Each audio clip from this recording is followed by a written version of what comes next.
September 27, 1941, Portland, Oregon. The champagne bottle shattered against the steel hull as the SS Star of Oregon slid down the launching ways into the Columbia River. Admiral Carl Dönitz, commander of the German U-boat fleet, would never witness this moment personally. But within 18 months, he would understand its significance with crystalline clarity. This single Liberty ship, completed in 131 days at Henry Kaiser's Oregon Shipbuilding Company, represented the beginning of an industrial avalanche that would bury the Third Reich's submarine warfare strategy beneath an ocean of American steel. 3,000 miles away in Lauron, France, Dönitz was preparing his wolfpacks for what he believed would be the decisive campaign of World War II. His submarines, tons of Allied shipping to the ocean, had already sent over 2 million floor in 1941 alone. The mathematics seemed simple and inexorable. Sink ships faster than the enemy could build them, and Britain would starve into submission. Germany would win the war without ever setting foot on English soil. What Dönitz could not have imagined as he studied his charts that autumn morning was that American shipyards were about to demonstrate production capabilities that would render his entire strategic doctrine obsolete. The tonnage war that seemed so favorable to German submarines in 1941 would become a death sentence for the U-boat fleet by 1943, not through superior Allied anti-submarine warfare, though that would play its part, but through the overwhelming industrial might of a nation that could build 3 ships every 2 days once it reached full production capacity. The transformation began with a man who had never built a ship in his life.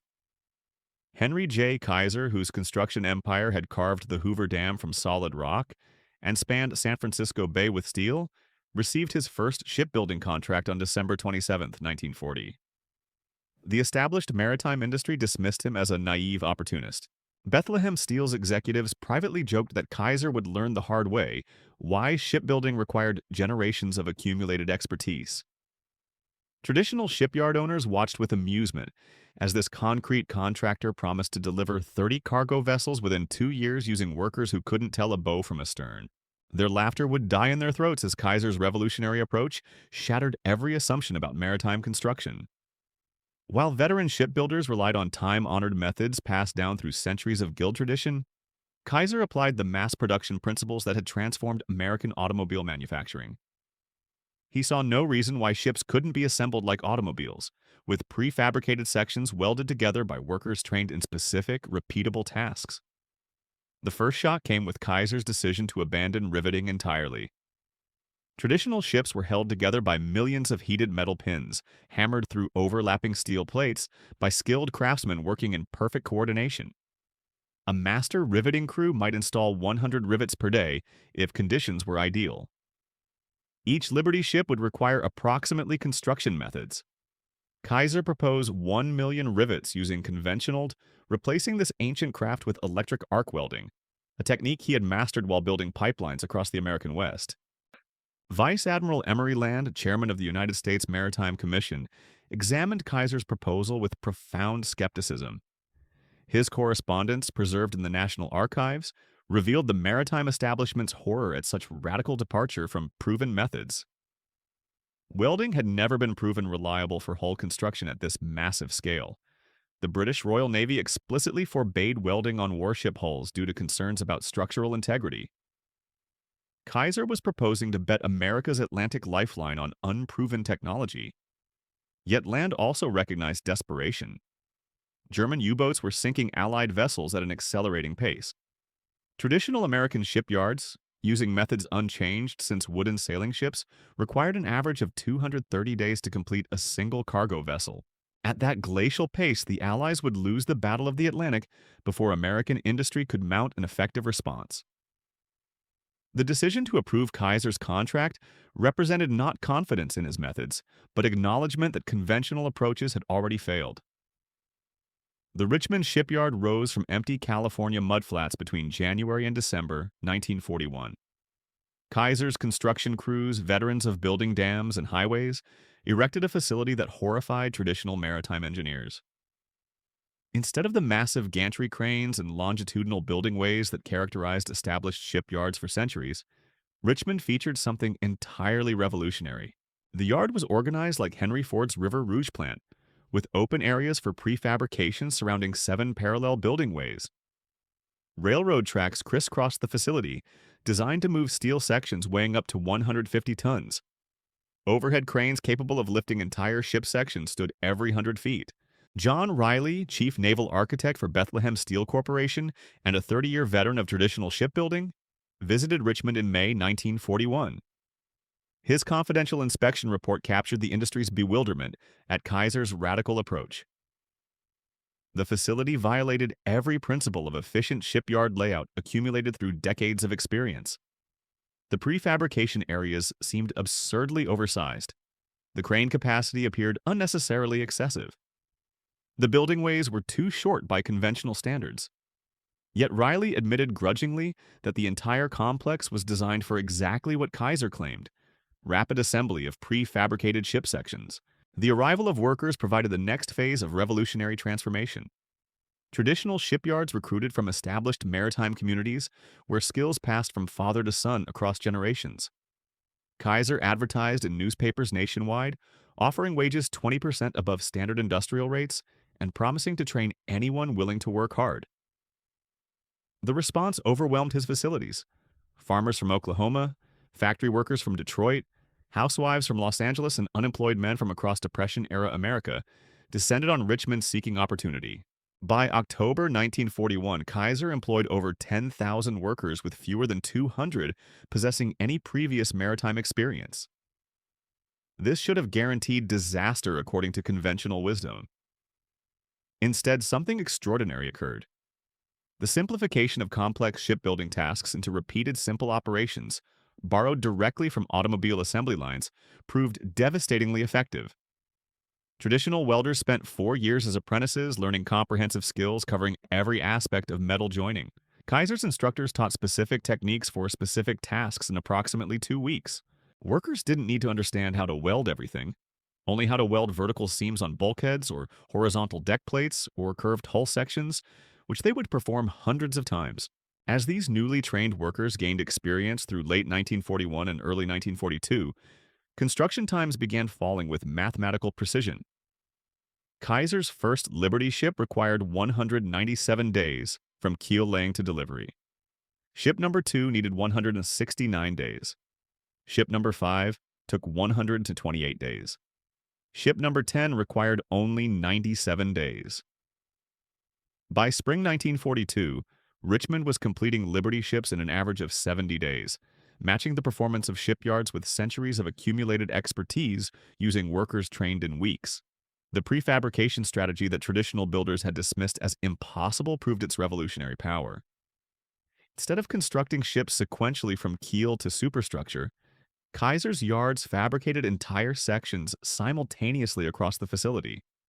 While one crew assembled a complete bow section in the prefabrication area, other teams built stern assemblies, deck houses, engine rooms, and cargo holds in parallel production. When sections reached completion, massive cranes lifted them onto the building ways where welding crews joined them together like enormous three-dimensional puzzles. Albert Wooding, production supervisor at Richmond Yard No. 2, explained the efficiency breakthrough in a 1943 Fortune magazine interview. Traditional shipbuilding required everything to happen in rigid sequence. Engine installation couldn't begin until the engine room was complete. The engine room couldn't be built until the hull was finished. Every operation waited for the previous operation to conclude. Kaiser's parallel production eliminated these bottlenecks entirely. While hull crews welded steel plates, engine specialists assembled complete power plants in separate workshops. When both components reached completion, cranes positioned the finished engine into the finished engine room during a single 8-hour shift. The statistics of parallel production revealed manufacturing efficiency that seemed impossible to traditional maritime experts. A conventional shipyard might assign 50 workers to install an engine over 3 weeks, laboring in the cramped confines of a partially completed vessel. Kaiser's approach deployed 200 workers to assemble the complete power plant and mounting structure in an open workshop over 5 days, then positioned the entire assembly using cranes in a single coordinated operation. Tasks that previously consumed weeks now required hours. Meanwhile, 3,000 miles across the Atlantic, Admiral Dönitz was achieving unprecedented success with his submarine campaign. The wolfpack tactics he had perfected were devastating Allied convoys with surgical precision. January 1942 brought Operation Drumbbeat, unleashing German submarines along the American East Coast, where unprepared merchant vessels sailed without escort, their lights blazing against the night sky like targets in a shooting gallery. In the first 6 months of 1942, U-boats sank over 3 million tons of Allied shipping, far exceeding their most optimistic projections. The German Naval Command calculated that sinking 700,000 tons monthly would strangle Britain's supply lines and force capitulation. By mid-1942, they were exceeding that target by substantial margins. Intelligence reports reaching Berlin painted a picture of inevitable victory through submarine warfare. American shipbuilding capacity, while impressive, could never match the rate of destruction German submarines were inflicting on Allied merchant fleets. These calculations failed to account for the Industrial Revolution occurring in American shipyards. As German submarines achieved their greatest successes during the first half of 1942, Kaiser's production methods were spreading across the United States maritime industry. The Maritime Commission, initially skeptical of his radical approaches, now mandated that all contracted yards adopt prefabrication and welding techniques.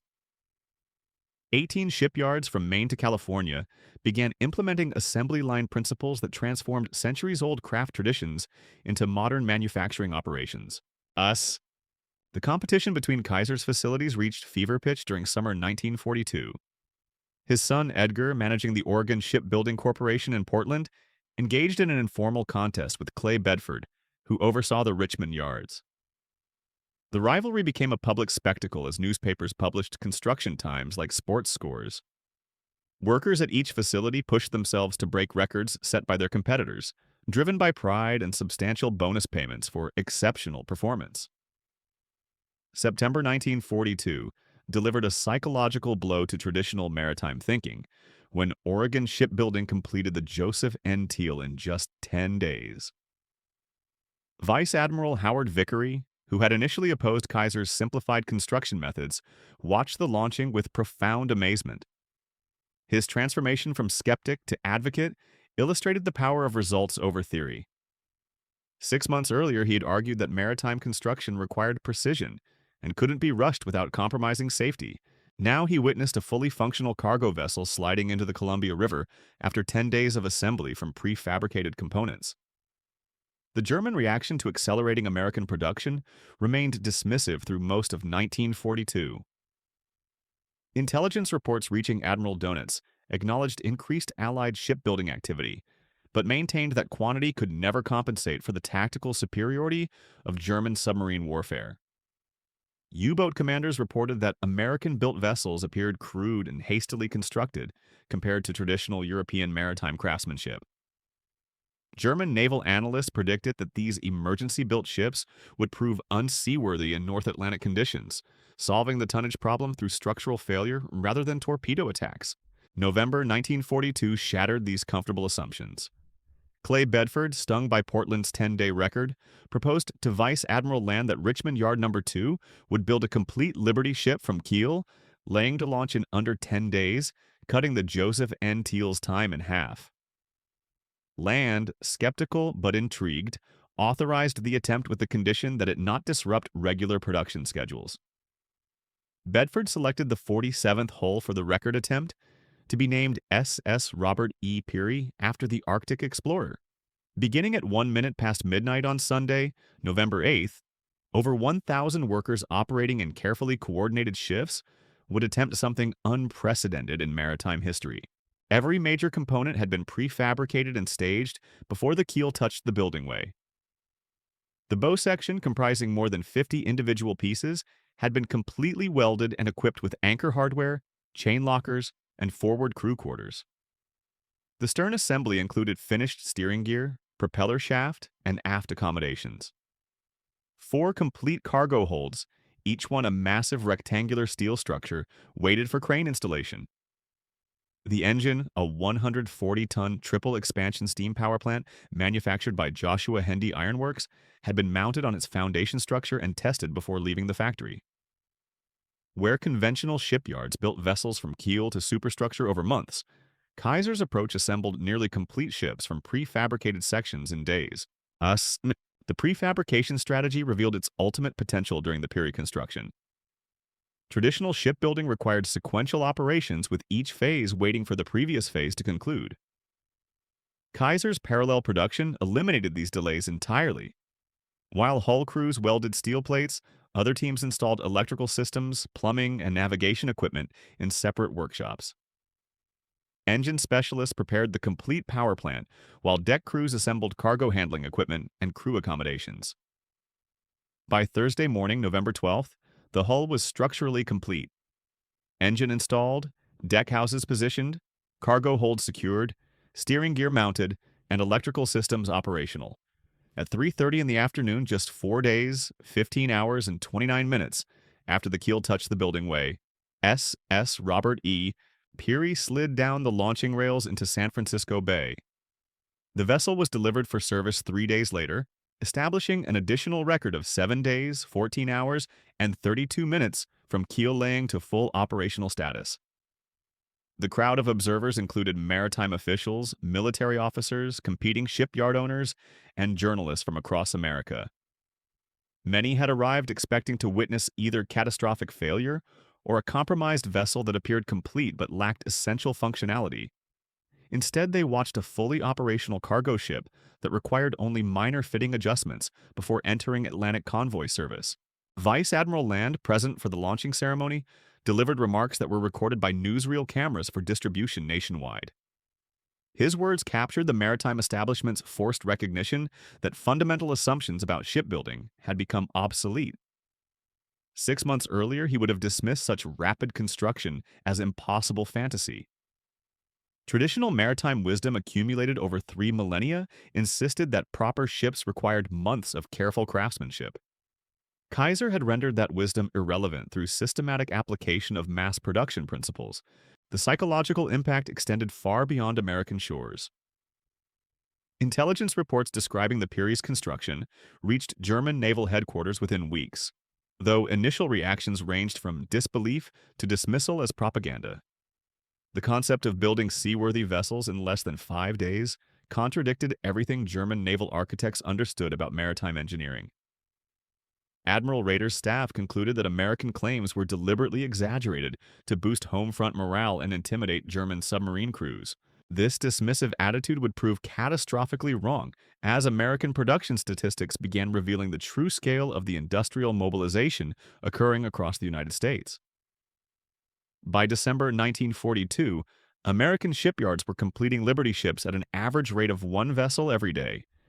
The 18 facilities building Liberty ships had collectively produced over 400 vessels, with production accelerating monthly as workers gained experience and techniques improved. The German Naval Command's confidence began wavering as disturbing intelligence reports accumulated through early 1943.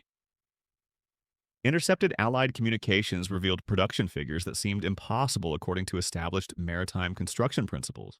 American shipyards weren't just building ships faster than German submarines could sink them. They were building ships faster than German intelligence analysts believed physically possible given traditional shipbuilding constraints. Captain Helmuth High, Chief of German Naval Intelligence, presented Admiral Dönitz with captured documents from a sunken Allied cargo vessel in February 1943. The papers contained shipping manifests indicating that American yards had delivered over 600 Liberty ships during the previous 12 months, with production rates accelerating monthly. High's analysis, preserved in German naval archives, revealed the growing alarm within the Kriegsmarine's leadership structure. The Americans appear to have fundamentally altered their approach to maritime construction in ways that our technical advisors considered impossible. Traditional shipbuilding doctrine requires 18 to 24 months for vessel completion using established methods. These production statistics suggest completion times averaging less than 2 months per vessel across multiple facilities simultaneously.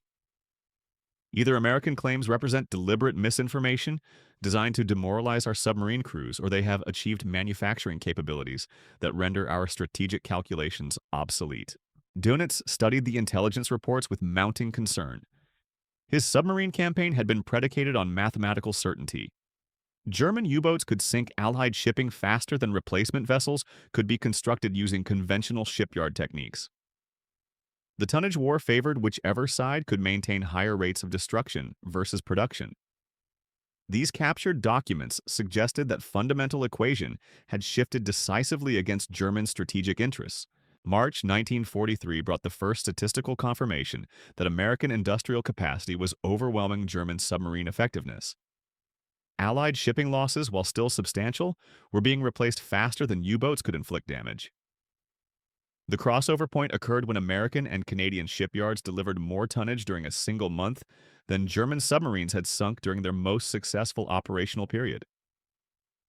Admiral Dönitz's war diary entry from March 15, 1943, captured the German Naval Command's growing recognition of strategic failure. The enemy's production capabilities exceed our most pessimistic projections. Intelligence reports indicate American shipyards are completing cargo vessels at rates that would have been considered fantasy 12 months ago. Our submarine operations, while tactically successful, cannot achieve strategic objectives if the enemy replaces losses faster than we can inflict them. The psychological impact on German submarine crews became evident as captured Allied vessels revealed the true scale of American maritime production. U-boat commanders reported discovering shipping manifests aboard sunken vessels that listed dozens of sister ships launched within weeks of each other. Veteran submarine officers who had spent years perfecting techniques for sinking individual cargo vessels now confronted the reality that their tactical excellence was being neutralized by sheer industrial volume. Korvettenkapitän Otto Kretschmer, one of Germany's most successful submarine commanders before his capture in 1941, provided Allied interrogators with insights into German naval thinking during post-war interviews. The concept of mass-produced merchant vessels challenged everything we understood about maritime warfare. German naval doctrine emphasized precision, craftsmanship, and individual vessel superiority. Discovering that the enemy could build adequate ships in weeks rather than building superior ships in years represented a fundamental shift in strategic thinking that German leadership struggled to comprehend. April 1943 witnessed the convergence of American production acceleration with improved Allied anti-submarine warfare techniques. While German submarines faced increasingly effective convoy protection, they also confronted target-rich environments where successful attacks became strategically meaningless. Sinking 3 cargo vessels from a convoy of 50 ships represented tactical success but strategic failure when American shipyards were launching 6 replacement vessels during the same operational period. The wolfpack tactics that had devastated Allied convoys during 1942 encountered a new reality where mathematical attrition favored the defense. German submarine commanders discovered that successful attacks against individual vessels had minimal impact on overall Allied logistics capabilities. The enemy possessed such overwhelming replacement capacity that tactical victories produced no strategic advantage. Lieutenant Commander Wolfgang Luth, holder of the Knight's Cross with oak leaves, swords, and diamonds, documented this transformation in his patrol reports during spring 1943. Our operations continue achieving tactical success against individual targets, but the strategic impact appears negligible. Intelligence reports indicate enemy production capabilities that render individual vessel destruction meaningless within the broader campaign context. We are achieving precision strikes against an enemy who can afford massive losses without operational degradation. The German Naval Command's response to American production superiority revealed fundamental misunderstandings about industrial warfare principles. Rather than acknowledging that submarine operations had become strategically obsolete, German leadership doubled down on tactical improvements. New submarine designs, enhanced torpedo technology, and improved attack techniques were developed to increase individual U-boat effectiveness against Allied shipping. These technological improvements, while impressive from engineering perspectives, failed to address the central strategic problem. German submarines could achieve perfect tactical performance and still lose the tonnage war if American shipyards continued producing vessels faster than even the most efficient submarine operations could sink them. The mathematical relationship between destruction and production had shifted beyond German capabilities to influence through conventional submarine warfare. May 1943 delivered the decisive blow to German submarine operations. Black May, as it became known in German naval circles, witnessed the destruction of 41 U-boats, while Allied shipping losses dropped to their lowest levels since the war began. The combination of improved convoy protection and overwhelming American production capacity created conditions where German submarine operations became unsustainable. Admiral Dönitz's decision to withdraw submarine operations from the North Atlantic convoy routes acknowledged strategic defeat in the tonnage war. His order, transmitted to all operational U-boats on May 24, 1943, represented admission that American industrial capacity had rendered traditional submarine warfare obsolete. The temporary cessation of convoy attacks pending development of new tactical approaches masked the reality that no tactical innovation could overcome such overwhelming production superiority. The statistical evidence supporting Dönitz's decision painted a clear picture of strategic failure. During May 1943, German submarines sank approximately 50,000 tons of Allied shipping, while losing 41 submarines representing years of construction time and irreplaceable experienced crews. During the same period, American shipyards alone delivered over 500,000 tons of new merchant shipping, a 10-to-1 advantage that rendered German submarine operations strategically counterproductive. Captain Adalbert Schnee, commanding officer of U-201 and veteran of multiple successful patrols, described the psychological impact of these statistics on German submarine crews during post-war interviews. The realization that our most successful operations were strategically meaningless created profound demoralization among experienced commanders. We could sink individual vessels with precision and still lose the campaign because the enemy replaced losses faster than we could inflict them. The transformation of American maritime production from desperate emergency measure to overwhelming strategic advantage occurred within 18 months of the SS Star of Oregon's launch. By mid-1943, Liberty ship production had reached industrial maturity, with construction time stabilized around 45 days, and costs reduced through learning curve effects and improved efficiency. The emergency program that began with Kaiser's experimental approaches had evolved into systematic mass production that dwarfed global maritime of American achievement. Reports reaching Berlin described shipyard facilities that construction capacity. German naval intelligence struggled to comprehend the scale employed more workers than entire German industrial cities. Individual American yards were producing more tonnage monthly than the combined output of all German shipyards. The 18 facilities building Liberty ships represented industrial capacity that German planners had never imagined possible for maritime construction. The strategic implications extended beyond simple ship replacement ratios. American production capacity created logistical advantages that transformed Allied operational capabilities across multiple theaters. The Pacific War became sustainable despite vast distances and complex supply requirements, because Liberty ships provided adequate cargo capacity for simultaneous operations across multiple island chains. The European theater could support massive military buildups because American merchant vessels delivered equipment and supplies faster than German forces could interdict supply lines. By autumn 1943, German submarine operations had shifted from strategic offensive campaigns to defensive harassment of Allied logistics networks. The tonnage war that had seemed so favorable to German calculations in 1942 had become a mathematical impossibility by 1943. American industrial capacity rendered individual submarine successes strategically irrelevant within the broader context of Allied maritime superiority. The Liberty ship program's success represented more than numerical production achievements. Kaiser's revolutionary approaches had demonstrated that traditional industrial limitations could be overcome through systematic application of mass production principles. The maritime construction industry, resistant to change for centuries, had been transformed within months when necessity demanded innovation over tradition. Admiral Dönitz's final assessment of the submarine campaign against Allied shipping, documented in his post-war memoirs, acknowledged the decisive impact of American industrial mobilization. The enemy's production capabilities exceeded our capacity to inflict strategic damage through conventional submarine operations. Mathematical analysis revealed that German submarine construction could never match the rate of Allied merchant vessel replacement. The tonnage war was lost not through tactical failure, but through industrial inadequacy.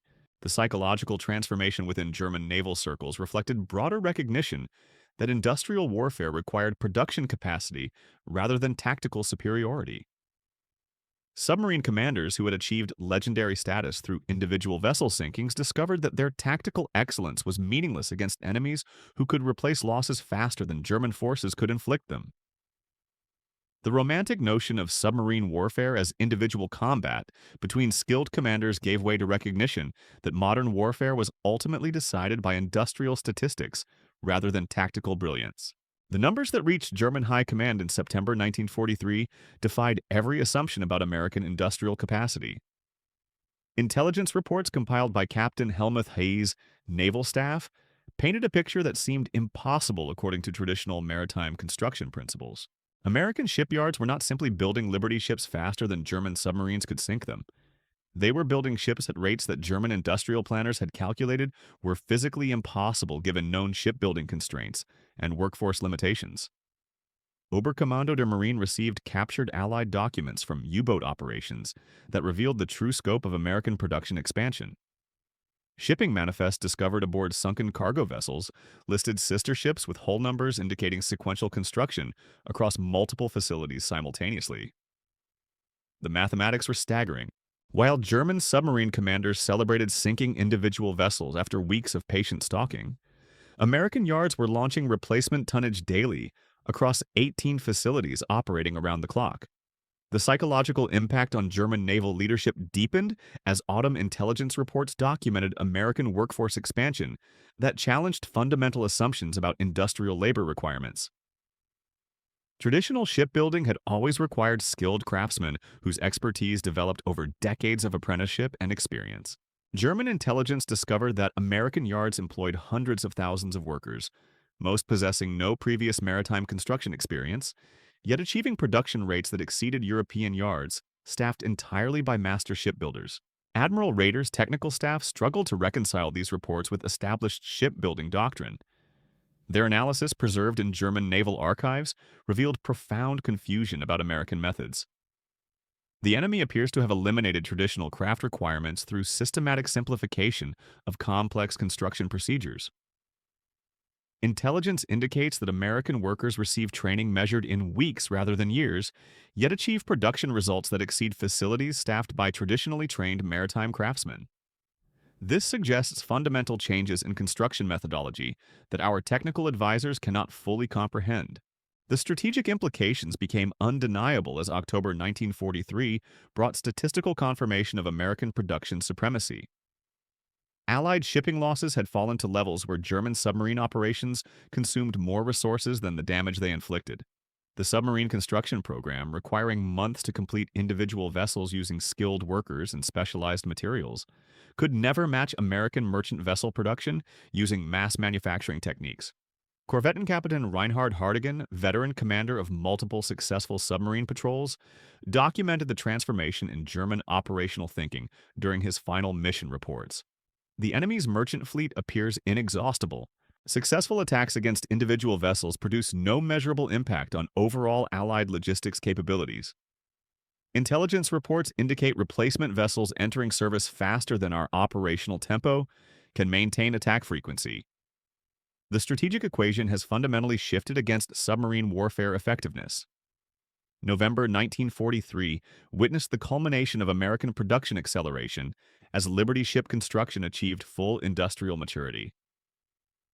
Average completion times had stabilized at 42 days, with some facilities achieving construction in fewer than 30 days through optimized prefabrication and parallel assembly techniques.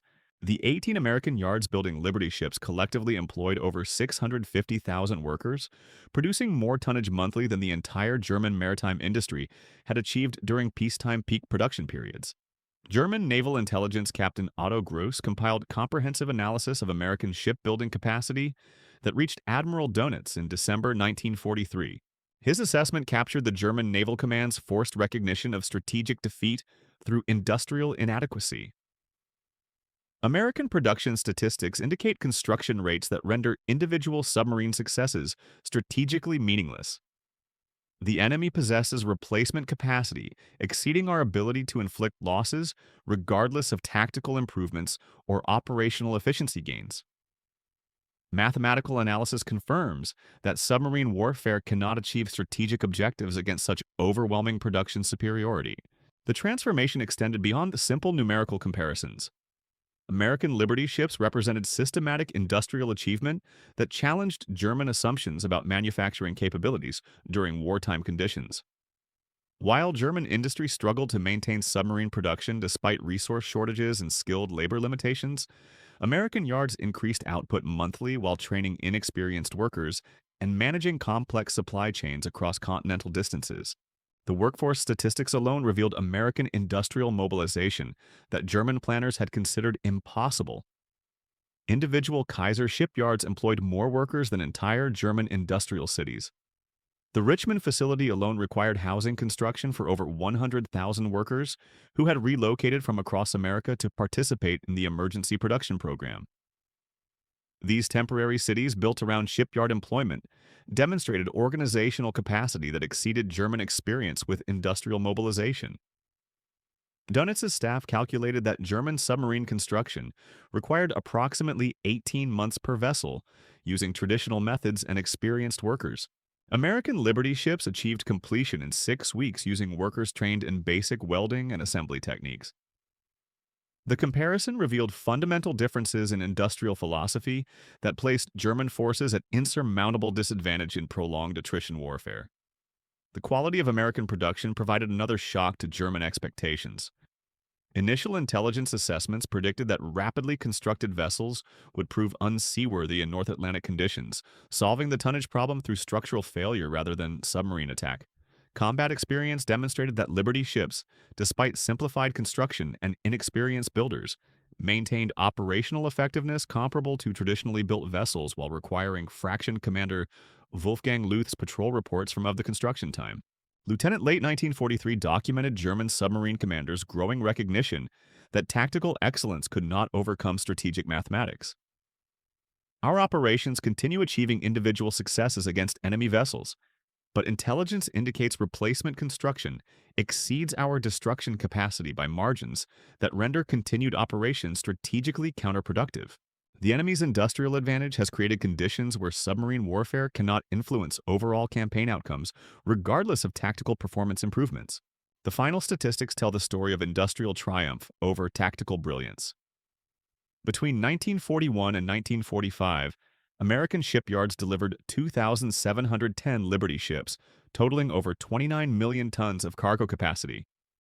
German submarines, despite achieving legendary individual successes, could never bridge the mathematical gap between destruction and production. The tonnage war that Admiral Dönitz believed would starve Britain into submission became instead the instrument of German naval defeat. American industrial might had transformed the impossible into the inevitable, proving that in modern warfare, assembly lines mattered more than wolfpacks.